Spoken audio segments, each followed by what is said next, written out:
She introduced me as her driver in front of her CEO. I paid for that party. I didn't argue, L left, cut every dime, and built a life with her best friend. Now she introduced me as her driver in front of her CEO. I paid for that party.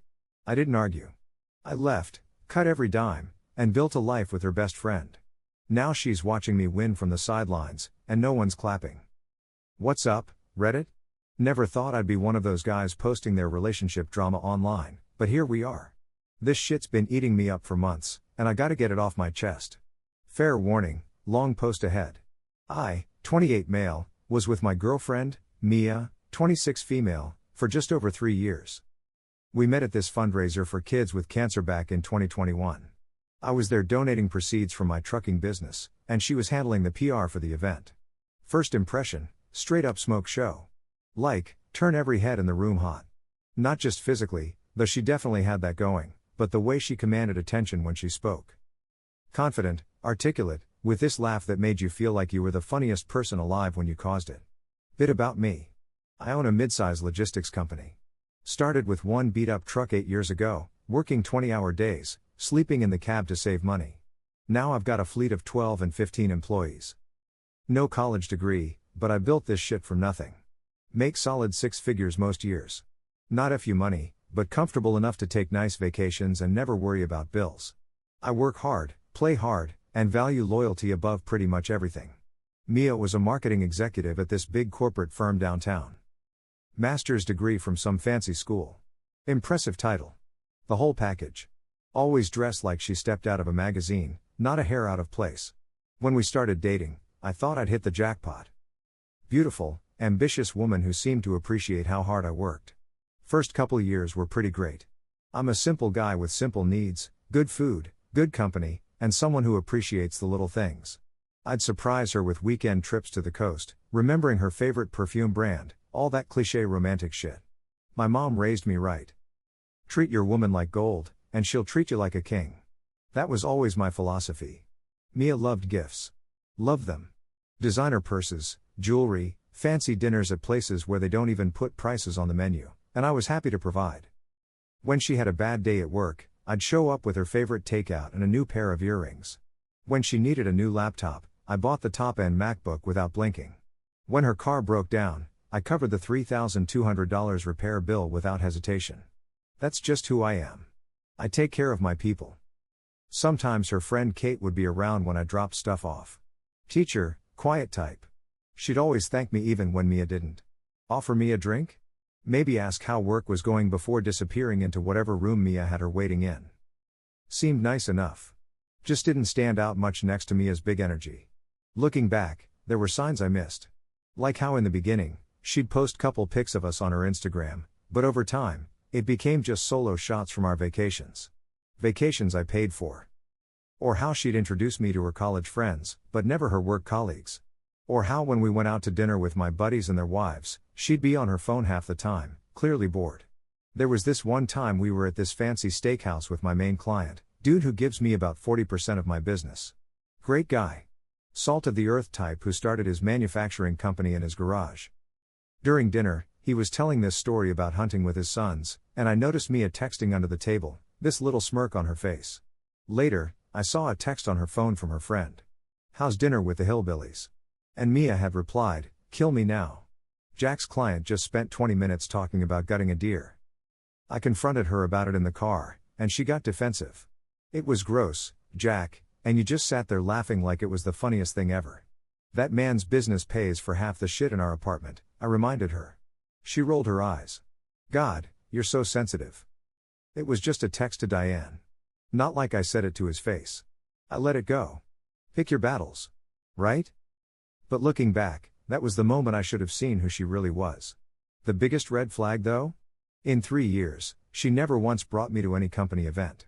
Not the Christmas parties, not the summer picnics, not the charity galas. Always had excuses. It's just going to be boring shop talk. It's only for employees. You wouldn't know anyone there. The tickets are limited this year. It's really just a networking event. I believed her because, well, why wouldn't I? She was my girl. I trusted her. When you love someone, you give them the benefit of the doubt, even when your gut is screaming at you. 2 months ago, Mia got promoted to senior marketing director. Big deal with a fat raise. Like $30,000 bump plus stock options. She was over the moon, talking about it for weeks. Her company was throwing this fancy dinner at some upscale steakhouse to celebrate her and a couple other execs who got bumped up. Babe, can you believe it? All those years of ass kissing finally paid off. She laughed while trying on dresses in our bedroom. This opens up so many doors. VP track for sure now. That's awesome, babe. I'm proud of you, I said, meaning it. Despite our issues, I genuinely wanted her to succeed. When's the dinner? Should I rent a tux, or will my navy suit work? She got this look. Not quite eye roll, but close. That micro-expression thing where someone's true feelings flash across their face before they can hide it. Contempt. That's what it was. Oh, it's just for the executive team and their spouses. Corporate politics, you know? I nodded, but something felt off. Their spouses can come, but I can't. Well, their spouses are, you know, they're all part of that world. Lawyers, doctors, finance people. She didn't finish the thought, but I got it. Not truck drivers. I own a logistics company, I corrected her, feeling that familiar burn in my chest. I'm not out there driving the trucks myself. I know, babe, and I'm so proud of what you've built, she said, that PR smile firmly in place. It's just these people are different. They'd talk about their summer homes in the Hamptons, and you'd be bored to tears. Trust me. I'm saving you from a miserable evening. I let it go. Picked my battles. Right? Over the next 2 weeks, she wouldn't stop talking about the dinner, how it was the biggest night of her career, how everything needed to be perfect, how her boss was flying in from the East Coast just to be there. Then came the asks. First, she needed a new outfit, something classy but bold, which ran me a few hundred. Then came the shoes. Designer, of course. On sale, she claimed. Hair and makeup, everyone's getting professionally styled. Finally, she hit me with a request to help cover the dinner reservation, around $500, framed as a small contribution because the company's paying most of it, but the promoters are expected to pitch in. Every ask came with the same line. It's like showing appreciation, she explained about the dinner contribution. Like, I'm acknowledging the investment they're making in me. I wrote the checks without complaint. That's what partners do, support each other. Plus, I was genuinely happy for her success. I remembered when I landed my first big contract, how validating it felt. Wanted her to have her moment. The night before the dinner, she was all nerves, trying on her outfit for the 10th time. Outfit probably cost more than my first transmission repair. You look amazing, I told her. They're gonna be blown away. She smiled, but it didn't reach her eyes. Thanks. I just need everything perfect tomorrow. They bringing the CEO.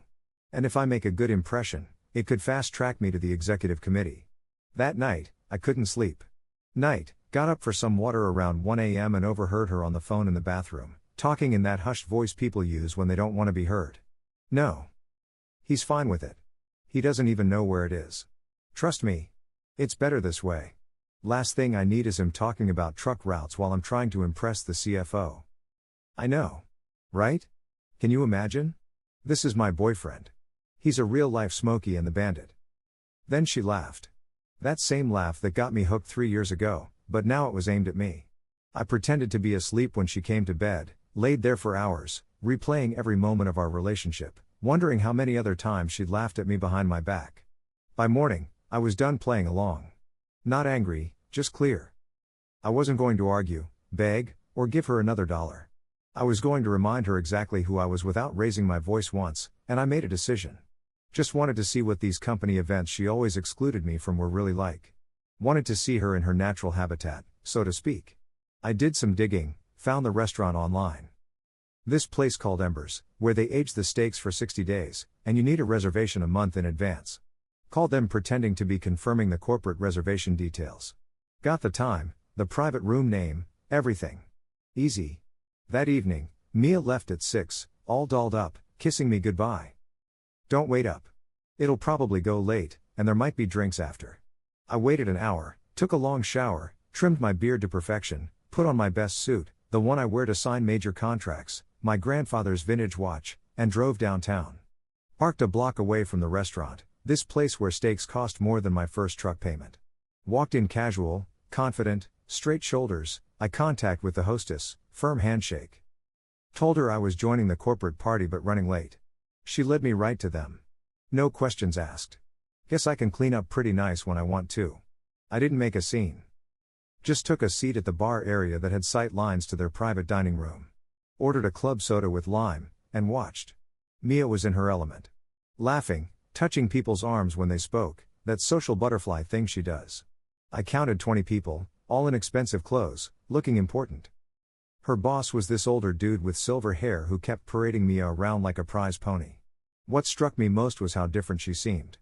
Back home, she was always tired, often complaining about work, about her colleagues, about the pressure. Here, she was energized, eyes bright, gesturing animatedly as she told some story that had everyone at her table laughing. About an hour in, this younger guy in a blue suit came to the bar for drinks. He noticed me watching the room. "You with the corporate group?" he asked, friendly enough. "Sort of," I replied. "My girlfriend's in there." "Mia." His eyebrows went up. "Mia? The marketing wizard? You're dating Mia?" I nodded, taking a sip of my club soda. 3 years now. That's wild. She never mentioned he caught himself. I mean, congratulations on her promotion. "Thanks," I said. "Mind if I ask what she's like at work?" "She doesn't talk about it much." Blue suit got chatty after a couple drinks. Told me Mia was a shark in heels. Ambitious, cutthroat, always working angles to climb higher, but respected. Definitely respected. "She's basically the reason we landed the Westfield account," he said. "Worked 80-hour weeks, outmaneuvered our competitors. Boss loves her." "She worked closely with the team? Make friends at the office?" I asked, trying to sound casual. He shrugged. "She's selective with her time. Doesn't really do the happy hour thing unless higher-ups are there." Then he grinned. "Though there was that Christmas party last year. Man, your girl can dance." "Christmas party?" "The one she told me was cancelled due to budget cuts. You should come meet everyone," he suggested. "They'd love to meet Mia's boyfriend. She's always so private about her personal life." Before I could answer, he was leading me over. We walked into the private room and heads turned. Mia was mid-laugh with some woman when she saw me. The smile dropped from her face like it was made of stone. "Jack," she said, my name sounding foreign in her mouth.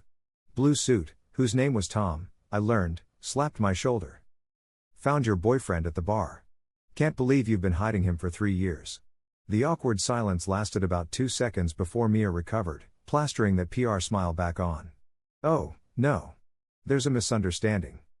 She laughed, high-pitched. "Jack's not my boyfriend." I kept my face neutral, waiting. Part of me still hoping she'd introduce me properly. Say, "This is my partner Jack" or something. Give me some dignity. "He's just my driver for tonight. My car's in the shop." I literally froze. Driver, not boyfriend, not partner. Funny thing was, the cufflinks I wore that night, a gift from her 2 Christmases ago, engraved with "To my rock." And there I was, suddenly just the guy who drove her there. Nah. That moment broke something I didn't even realize I'd been holding on to. Tom looked confused, but he said, "Jack likes to joke around." She cut him off. "Don't you, Jack?" As I stood there processing it, still keeping my cool, she leaned in real close with that fake PR smile still plastered on and said under her breath, just loud enough for me to hear, "You should be grateful I even let you in." That was it. Right there. The switch flipped. That wasn't just disrespect. It was her telling me straight to my face I was beneath her. After everything I gave, paid for, and stood by, that was her takeaway. Everyone was staring now. The silver-haired boss. The woman Mia had been laughing with. All these strangers in expensive clothes looking at me like I was some weirdo crashing their party. I had 2 options, blow it up or walk out like a man who doesn't beg for respect. I picked the second. I looked her dead in the eye and said, calm as hell, "Truck's waiting out front when you're done." She blinked like I just snatched the script out of her hands. Then I turned to the room, gave a nod, and added, "Congrats on the promotions. Enjoy the night." I walked out, head high, finished my soda at the bar, left a tip that probably outclassed half the room, and drove off with 0 regrets. On the drive, I called my buddy Steve. "Hey, man. Can I crash at your place tonight? Everything all right?" he asked. "Not really. Tell you when I get there." Went home, packed a bag with essentials, left Mia's key on the counter with a note, found my own ride home, staying at Steve's for a few days. "We need to talk, but not tonight." Then I drove to Steve's place, crashed on his couch, and told him everything. Good dude that he is. He just listened, didn't judge, offered me his guest room for as long as you needed. First thing I did after dropping my bag was canceling every card Mia had access to. Shared subscriptions, gone. Her car insurance I was paying, cut off. Spotify family plan, down to a party of one. I wasn't just walking. I was deleting every thread that tied us together. Mia blew up my phone that night. Call after call, voicemail after voicemail, each one more desperate than the last. A few texts popped up that I actually read. Where are you? Call me. Are you seriously this upset over a joke? I'm sorry. Okay? Please just talk to me. I didn't respond to any of them. Turned my phone off and got the first decent night's sleep I'd had in months. Woke up to sunlight and the smell of coffee. Steve's wife, Jen, had made breakfast. She didn't ask questions, just squeezed my shoulder and said, "Eat. Everything's better with a full stomach." After breakfast, I turned my phone back on. 16 more missed calls from Mia. 3 from numbers I didn't recognize. Probably her friends. I texted her. "I'm fine. Staying at Steve's. We'll talk to you tomorrow. Don't come here." Then I spent the day helping Steve work on his project car. This '67 Mustang he's been restoring for, 3 years. Mindless mechanical work. Exactly what I needed. Then Mia showed up anyway. Steve answered the door. "Is Jack here?" I heard her ask, that PR voice in full effect. "I've been so worried." "He doesn't want to see you right now," Steve said firmly. "I just want to explain." "He said he'll talk to you tomorrow," Steve repeated, then closed the door. I could hear her yelling outside for a few minutes, then the sound of tires squealing as she drove off. The next day, I went home around noon, knowing Mia would be at work, grabbed more clothes, my laptop, important documents, left her another note with a time to meet at a coffee shop near our place, public setting. Neutral ground. She was already there when I arrived. Makeup perfect despite her red-rimmed eyes. She stood up when she saw me. Tried to hug me. I stepped back. "Jack, thank God. I've been going crazy worrying about you." I sat down. "Let's skip the bullshit, Mia. 3 years? And I'm just your driver?" It was a stupid joke. I panicked. Tom caught me off guard. "You weren't caught off guard. You were ashamed of me. Have been for a long time."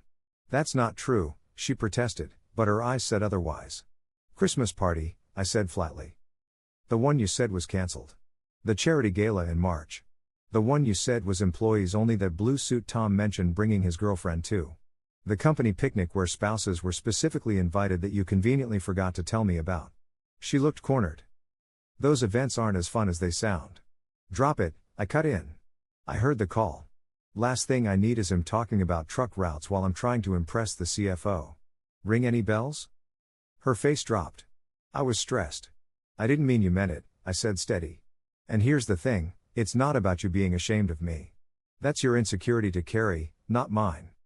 She opened her mouth, trying to form something soft. "You know I care. We live together." "Yeah?" I leaned back. "Then name one thing about me that isn't surface level." She froze, blinked. "Nothing." "Exactly," I said. 3 years, and you never really saw me. Just what I could cover for you." She tried again, voice cracking. "That's not fair. I've been under pressure." "We all are," I said flat. "The difference is I never made you small to feel big," and I left her with that. "You don't understand the pressure I'm under," she said, voice trembling. "These people aren't like you. They judge everything. Who you date, what schools you went to, what your parents do, and I don't measure up." "That's not what I'm saying." But her face said otherwise. "Look. In that world, appearances matter. You don't have a degree. You drive trucks for a living." "I own a trucking company," I corrected her. Voice still level. "I employ 15 people. I make more money than half those suits in there." She sighed like I was missing the point. "It's not about money, Jack. It's about fitting in. You don't understand how it feels dating someone with no degree in a room full of MBAs. They'd never take me seriously." I had enough. She doesn't get it.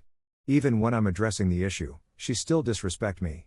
3 years of my life spent with someone who was ashamed of me, who saw me as something to hide, who took my money, my time, my love, but thought I should be grateful to even be in her orbit. "I think we're done here," I said, standing up. "What? Jack, no. Please. We can work on this. I'll do better. I'll bring you to work events. I promise. Too late, I said. I'll be by tomorrow with Steve to get the rest of my stuff. You can keep the apartment until the lease is up in 2 months. I'll pay my half of the rent. After that, you're on your own. Where will you go? She asked, voice small. Not your problem anymore. As I walked away, she called after me. You're making a mistake. 3 years, Jack. Are you really throwing away 3 years over one stupid comment? I turned back. I'm walking away from being the guy who funded your lifestyle, but wasn't worth acknowledging in public. That's what I'm walking away from. I left her crying in the coffee shop. Blocked her number before I even got to my truck.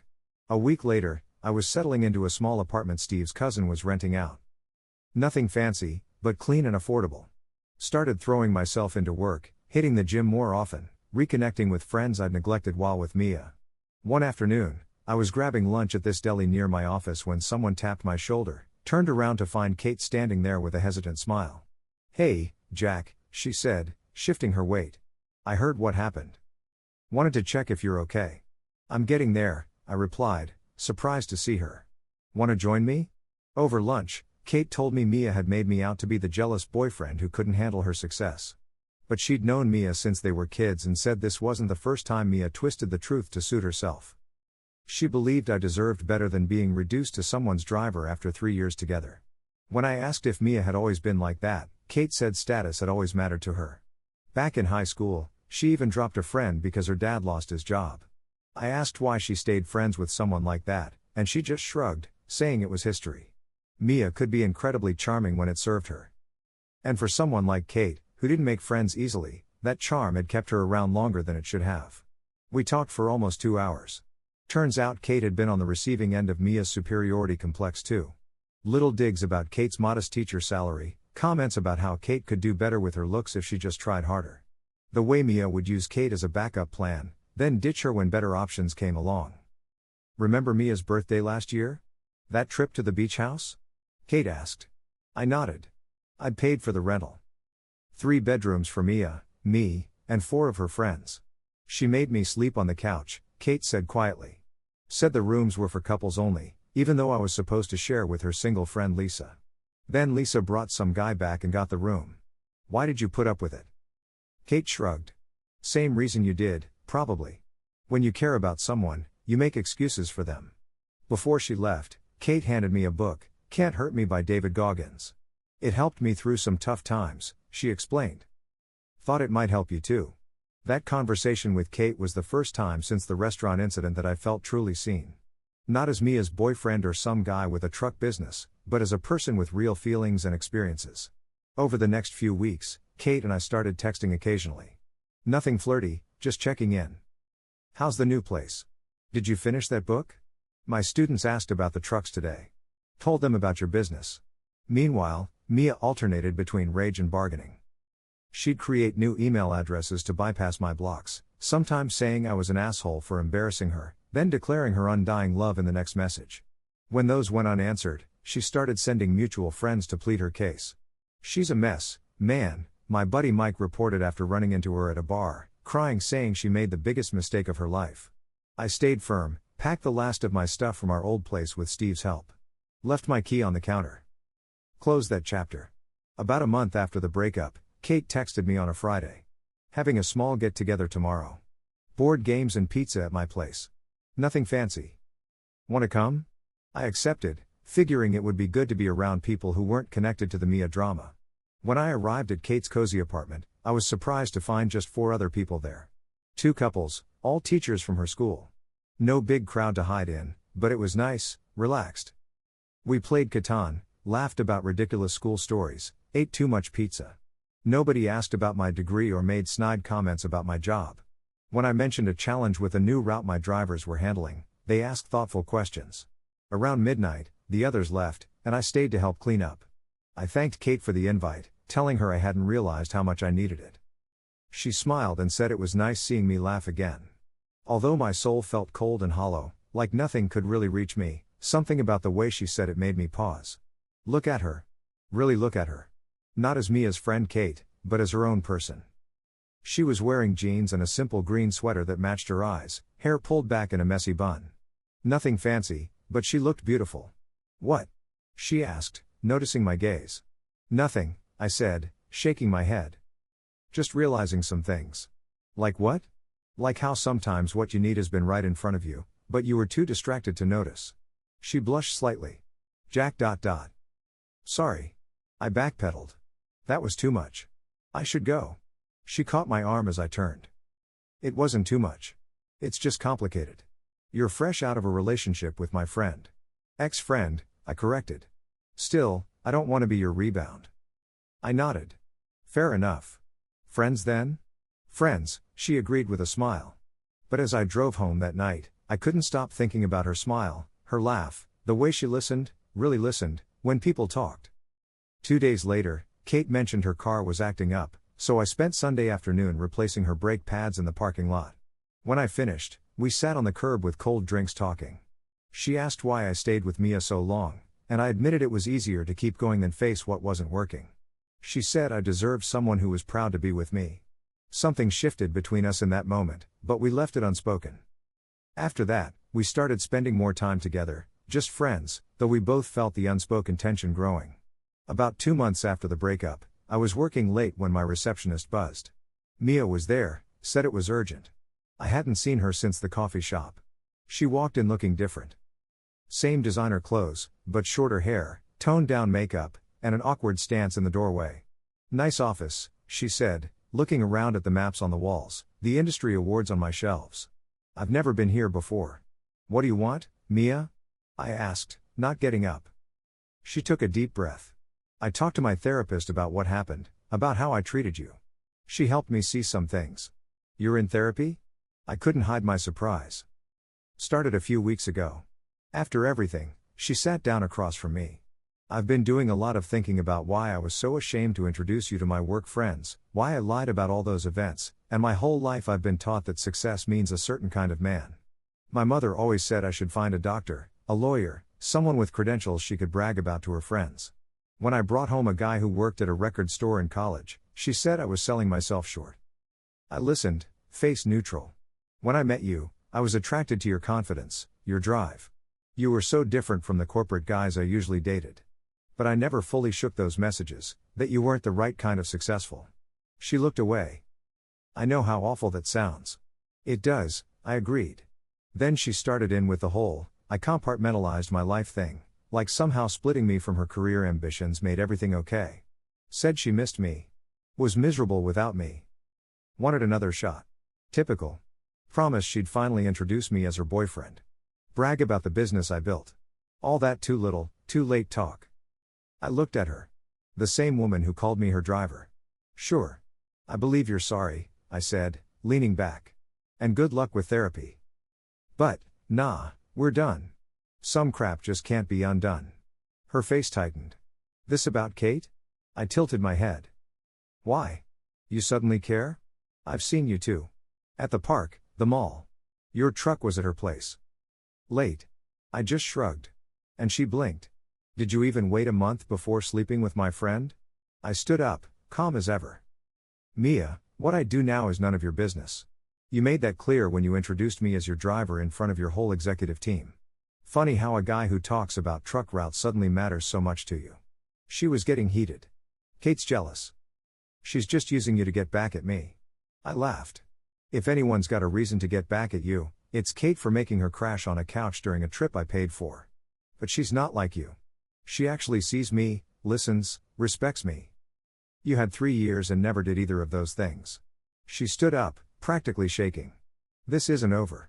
It's been over, I said, heading for the door. You just didn't notice because everything's always been about you. She stormed out so hard one of my plaques fell off the wall. I didn't even flinch.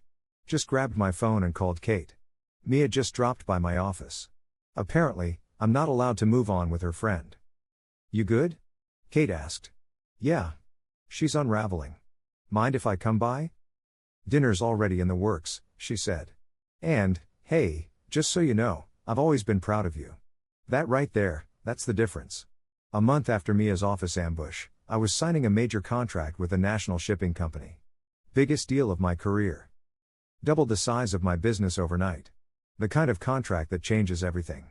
I'd been working toward this for years, putting together the perfect pitch, demonstrating our reliability with smaller contracts, building relationships. When the CEO shook my hand and said, "We're looking forward to a long partnership, Jack," I felt something I hadn't experienced in a long time. Pure, uncomplicated pride. No one to impress. No one to prove myself to. Just satisfaction in what I'd built. Kate was the first person I called after sealing the biggest deal of my career. That night, she made steak, lit candles, played music. So thoughtful. Over dessert, she admitted she'd had feelings for me for a long time. Even back when I was with Mia, but never acted on them. Said she didn't want to just be the friend who helped me through a breakup. I leaned in and kissed her. No pressure. Just something that felt real. She asked about Mia, more curious than concerned. I told her I didn't give a shit anymore. She nodded, said they hadn't spoken since the breakup, and that Mia's last message wasn't worth replying to. That was that.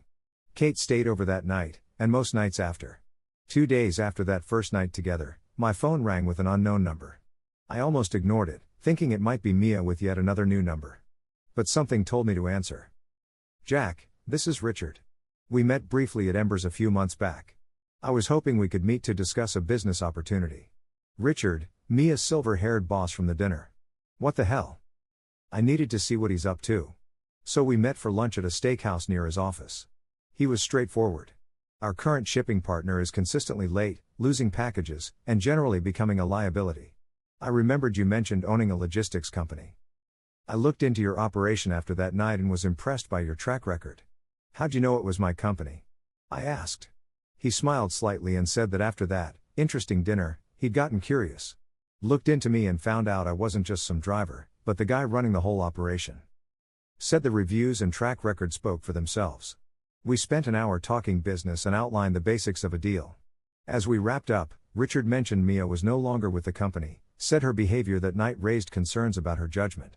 I kept it neutral, told him I didn't wish her harm, but wasn't exactly torn up about it. He nodded and said he always felt she underestimated me. It was obvious, even in those few minutes, that she didn't see my worth. We shook hands, and I left with a potential new client, and the strange satisfaction of knowing the universe occasionally delivers justice on its own. Last I heard, Mia moved to another city for a fresh start. She tried calling me a few times before she left, but I never picked up. Got a long email about how sorry she was, how she'd made a terrible mistake, how she'd always loved me. I didn't respond.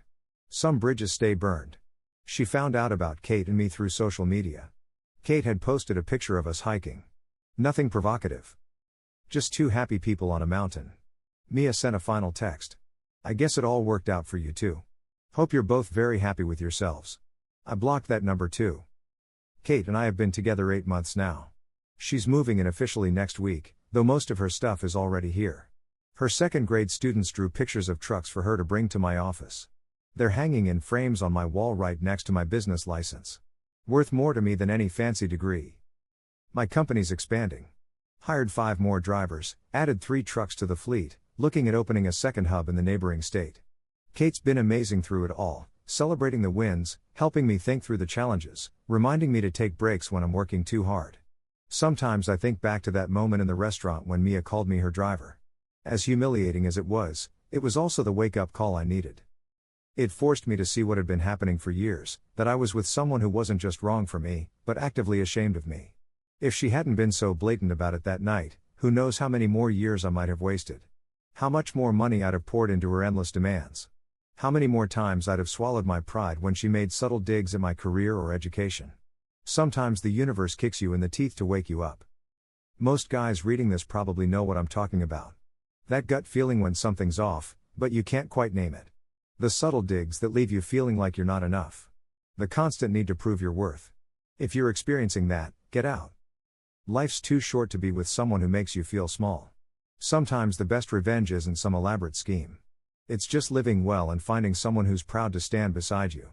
Someone who introduces you as her boyfriend, not her effing driver.